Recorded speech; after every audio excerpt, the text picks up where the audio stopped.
பேறுகால மருந்து குழம்பு இப்படி ஒரு முறை செஞ்சு பாருங்கள். ரொம்ப அருமையாக இருக்கும். மறுபடி செஞ்சு சாப்பிட உங்களுக்கே ஆசையாக இருக்கும். கண்டிப்பாக ஒரு டைம் இதே மாதிரி வீட்டில் செஞ்சு பாருங்கள். ஃபஸ்ட்டு தேவையான பொருட்கள்: சின்ன வெங்காயம், தக்காளி, பேறுகால மருந்து, இது வந்து கடைகளில் கிடைக்கும். அப்புறமா வந்து வெள்ளைப்பூண்டு, நல்ல மிளகு, கடுகு, அப்புறம் ஓமம், பெருங்காயத்தூள், மஞ்சள் தூள், தேங்காய் சிறிதளவு, கண்டிப்பாக இதுக்கு நல்லெண்ணெய் தான் பயன்படுத்தணும். அப்புறம் வந்து 2 முட்டை, கருவேப்பிலை, உப்பு தேவையான அளவு. மருந்து குழம்பு செய்ய தேவையான பொருட்கள் எல்லாத்தையும் நம்ம கட் பண்ணி எடுத்து வச்சுக்கலாம். இதுதான் வந்து பேறுகால மருந்து. இது வந்து மளிகை கடையிலே கிடைக்கும், அப்புறம் மருந்து கடையிலையும் கிடைக்கும். இதிலேயே வந்து என்ன பண்ணியிருக்காங்க அப்படின்னா 5 வயசுக்கு கீழே உள்ள குழந்தைங்களுக்கும் 60 வயசுக்கு மேலே உள்ளவங்களுக்கும் கொடுக்கக்கூடாதுன்னு சொல்லியிருக்காங்க. இது இப்படி தான் இருக்கும். 25 கிராம் நாங்கள் எடுத்திருக்கோம். அப்புறம் 50 கிராம் நல்லெண்ணெய் யூஸ் பண்ண போகிறோம். இதில் நல்லெண்ணெய் மட்டும் தான் யூஸ் பண்ணணும். அப்போ தான் குழம்பு ரொம்ப அருமையாக இருக்கும். முதல்ல ஒரு கடாய் எடுத்துக்கோங்க. அதில் நம்ம 50 நல்லெண்ணெயில் பாதி நல்லெண்ணெயை இப்போ ஊற்றுறோம். நல்லெண்ணெய் ஹீட் ஆகட்டும். ஹீட் ஆனதுமே நம்ம கட் பண்ணி வச்சுருக்கோம்ல சின்ன வெங்காயம், அதை உள்ளே போடணும். இது எண்ணெய் எவ்வளோக்கு எவ்வளோ அதிகமாக சேர்க்கோமோ அவ்வளோக்கு அவ்வளோ குழம்பு ரொம்ப சுவையாக இருக்கும். அந்த எண்ணெயிலேயே இந்த சின்ன வெங்காயம் பொரிஞ்சு வரணும். நல்லா வதக்கிக்கோங்க. அதுக்கப்புறமா நம்ம ஒரு குத்து கருவேப்பிலை ஆட் பண்ணுறோம். நல்லா அது பொரிஞ்சு வரட்டும். எப்படி பொரியுதுன்னு பாருங்கள். இந்த மாதிரி நல்லா பொரிஞ்சு வரணும்.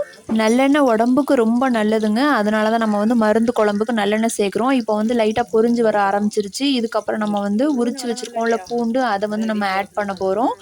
பூண்டு பற்கள் நம்ம எவ்வளோ எடுத்துருக்கோம்னு பார்த்தீங்கன்னா ஒரு 100 கிராம் பூண்டு எடுத்துருக்கோம். அதை நல்லா உரித்து எடுத்து அதை உள்ளே போட்டு அதையும் நல்லா எண்ணெயில் ஃப்ரை பண்ணி எடுங்க. நல்லா அது ஃப்ரை ஆகணும். எண்ணெயிலேயே நல்லா பூண்டு வெந்து வரும். நல்லா வதக்குனதுக்கப்புறமா 1 ஸ்பூன் மஞ்சள் தூள் ஆட் பண்ணுறோம். மஞ்சள் தூள் கொஞ்சம் அதிகமாக இருந்தால் நல்லாயிருக்கும். கலர் நல்லா எடுத்து கொடுக்கும். மஞ்சள் தூள் ஆட் பண்ணிட்டு கிண்டிக்கோங்க. அதுக்கப்புறமா நம்ம பெருங்காயத்தூள் 1/2 ஸ்பூன் பெருங்காயத்தூள் ஆட் பண்ண போகிறோம். பெருங்காயத்தூளும் ஆட் பண்ணிவிட்டு ரெண்டும் நல்லா வதங்கி வர்ற வரைக்கும் நல்லா கிண்டி விடுங்க. தேவையான அளவு உப்பு சேர்த்து நல்லா வதக்கி விடுங்க. அது எண்ணெயில் வதங்கிக்கிட்டு இருக்கட்டும். நம்ம சைடில் என்ன பண்ண போகிறோம் அப்படின்னா, நம்ம மருந்து குழம்புக்கு எக்ஸ்ட்ரா தேவையான காரத்துக்கு தேவையான எல்லா பொருளையும் அரைக்க போகிறோம். 2 ஸ்பூன் நல்ல மிளகு, அப்புறமா 1 ஸ்பூன் கடுகு, 2 ஸ்பூன் ஓமம், இது எல்லாத்தையும் நம்ம வெறும் வாணலியில் நம்ம லைட்டாக வறுத்து எடுத்துக்கலாம். வறுத்தெடுத்து ஆற வச்சு நம்ம அதை அரைக்க போகிறோம்.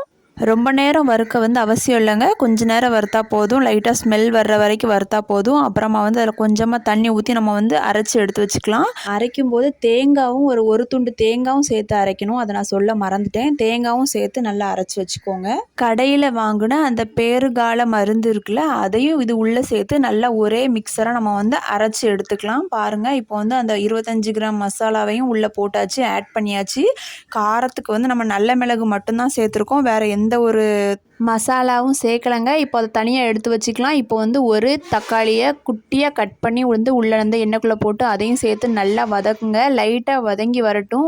மருந்து குழம்பு வைக்கிற ப்ராசஸ் நமக்கு கொஞ்சம் லென்த்தாக தான் போகும், ஸ்லோவாக இருக்கும். அதனால் கொஞ்சம் பொறுமையாக பண்ணணும். இதை நல்லா எல்லாமே வதக்கணும். நல்லா வதங்கி வந்ததுக்கப்புறமா தான் நம்ம ஒவ்வொன்றா பண்ண முடியும். இப்போ தக்காளி போட்டு அது கொஞ்சம் வதங்கிருச்சு. உப்பு எதுவும் தேவைப்பட்டுச்சுன்னா கூட கொஞ்சம் நீங்கள் ஆட் பண்ணிக்கோங்க. இப்போ நல்லா வதங்கி வரட்டும். நல்லா மசிஞ்சு வர ஆரம்பிச்சிருச்சு.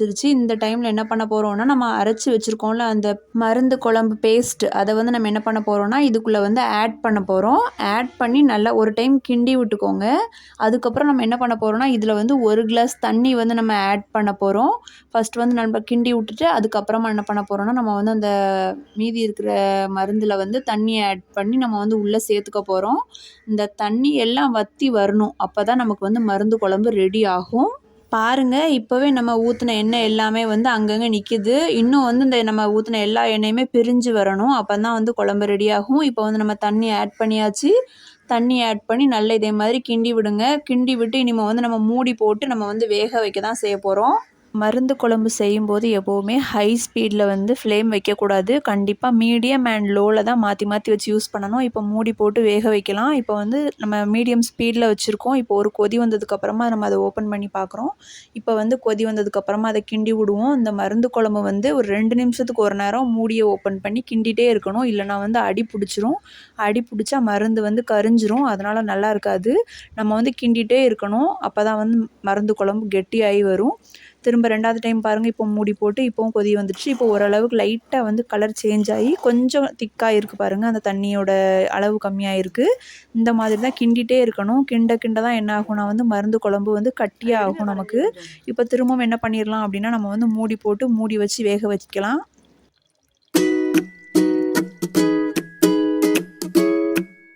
இப்போ பாருங்கள், அந்த கொதி வர்ற இடத்துலருந்து லைட்டா ஆயில் வந்து கொஞ்சம் கொஞ்சமாக பிரிஞ்சு வருது. நமக்கு வந்து நம்ம ஊத்துன அந்த 25 கிராம் எண்ணெயும் மொத்தமாவே வெளிய பிரிஞ்சு வரும். அந்த அளவுக்கு வந்து நமக்கு வந்து ஃபுல்லாவே ஆயில் வெளிய வர ஆரம்பிக்கும்.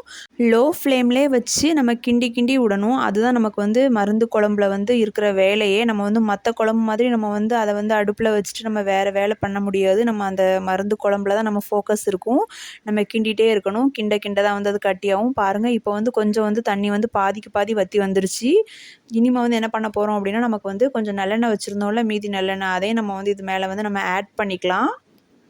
எதுக்காக இந்த மருந்து குழம்பு வைக்காங்க அப்படின்னு பார்த்தீங்கன்னா, நம்ம வந்து குழந்தை பிறந்தோடனே அந்த கர்ப்பப்பையில வந்து எதுவும் சின்ன புண்ணு, அப்புறம் ஏதாச்சு அழுக்கு இருந்துச்சு அப்படின்னா, இந்த மாரி நம்ம குழம்பு சாப்பிடும்போது அது வந்து நல்லா ஆறி வரும் அப்படிங்கிறதுக்காக தான் வந்து நம்ம என்ன பண்ணுறோம்னா, அந்த மருந்து குழம்பு செஞ்சு சாப்பிட்றோம். அப்புறமா வந்து இதில பூண்டு, அது நல்லெண்ணெய் எல்லாம் ஆட் பண்ணும்போது நமக்கு வந்து குழந்தைக்கு பால் இல்ல அப்படின்னா வந்து பால் சுரக்கும். அதுக்காக தான் நம்ம வந்து என்ன பண்ணுறோம்னா, அந்த மருந்து குழம்பு வந்து வச்சு சாப்பிட்றோம். நம்ம உடம்பு வந்து டெலிவரிக்கு அப்புறமா வீக்கா இருக்கும். நம்ம அதுக்காக தான் வந்து ஹெல்த்துக்காக நம்ம வந்து நல்லெண்ணெய் நெறைய ஆட் பண்ணி இந்த மாதிரி குழம்பு செஞ்சு சாப்பிட்றோம். இப்போ இதில பாருங்க, நம்ம ஊத்துன எண்ணெய் எல்லாமே கொஞ்சம் கொஞ்சமா பிரிஞ்சு வந்துட்டுருக்கு. அந்த கொதிக்கிற இடத்துல வந்து பாருங்க, எண்ணெய்லாம் தனியா தேங்கி நிக்குது. இப்படி தான் வந்து குழம்பு இன்னுமே அதில உள்ள எண்ணெய் எல்லாமே வெளிய வரும். அப்பதான் நமக்கு குழம்பு ரெடி ஆகும்.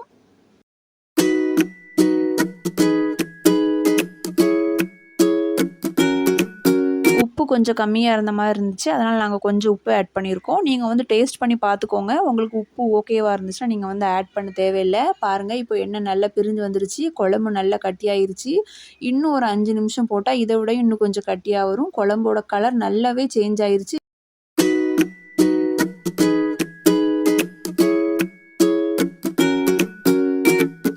நல்லா கெட்டியா வந்துருச்சு. பாருங்க, எண்ணெய் வந்து ஃபுல்லாவே பிரிஞ்சு வந்துருச்சு. எண்ணெய் தனியா வந்து ஓடுது பாருங்க எல்லா சைட்லயும். இந்த மாரி தான் இருக்கும். ரெடி ஆயிருச்சு நம்ம மருந்து குழம்பு. இனிமே வந்து நம்ம என்ன பண்ண போறோம்னா, முட்டை ஆட் பண்ண போறோம். நம்ம வந்து இப்போ வந்து நாங்க முட்டை ஆட் பண்றோம். இதுக்கு பதிலா வந்து நீங்க மீனு, கருவாடு இல்லனா வந்து காஞ்ச கறி இந்த மாரி எது வேணா நீங்க ஆட் பண்ணிக்கலாம். இன்னைக்கு வந்து நம்ம முட்டை வச்சு நம்ம வந்து பண்றோம். 2 முட்டை ஆட் பண்ணுறோம். முட்டைய வந்து நம்ம கலக்கணும்னு அவசியம் இல்ல. மொத்தமா அத வந்து உடைச்சு நம்ம போட்டோம் அப்படின்னா, அத வந்து தனியாவே நம்ம வந்து அது வெந்ததுக்கப்புறமா எடுத்து யூஸ் பண்ணிக்கலாம். பாருங்க, இந்த மாரி தான் உடைச்சு தனித்தனியா நம்ம வந்து வச்சுக்க வேண்டியதான்.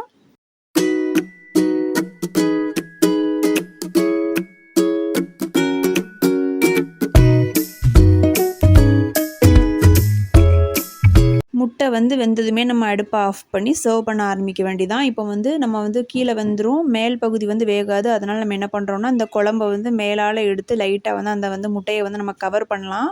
அப்ப நான் வந்து உடனே வெந்துரும் நமக்கு. அதுக்காக தான் நம்ம அந்த மாதிரி பண்ண போறோம்.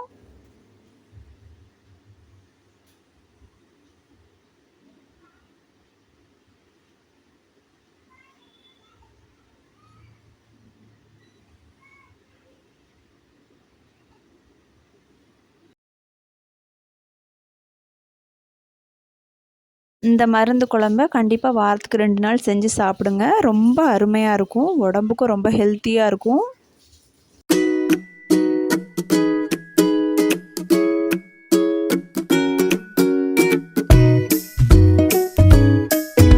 இப்போ பாருங்க, மருந்து குழம்பு நமக்கு வந்து தயாராயிருச்சு. நம்ம வந்து ஊத்துன எண்ணெய் எல்லாமே எப்படி வெளிய நிக்குதுன்னு பாருங்க. ஆறு மாதிரி ஓடுது. இந்த மாரி தான் நமக்கு மருந்து குழம்பு ரெடி ஆயிருக்கும். நல்லா திக்கா வந்து ரெடி ஆயிருச்சு. மருந்து குழம்போட பச்சை ஸ்மெல்லாம் போகணும். அப்பதான் வந்து குழம்பு வந்து டேஸ்ட்டா இருக்கும். இப்போ வந்து நம்ம வந்து இத வந்து ஒரு 1/2 மணி நேரம் ஆயிருக்கும் நம்ம செய்றதுக்கு. ரொம்ப நல்லாயிருக்கும். கண்டிப்பா வீட்ல செஞ்சு பார்த்து எப்படி இருந்துச்சுன்னு மறக்காம சொல்லுங்க.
பண்ணுங்கள்.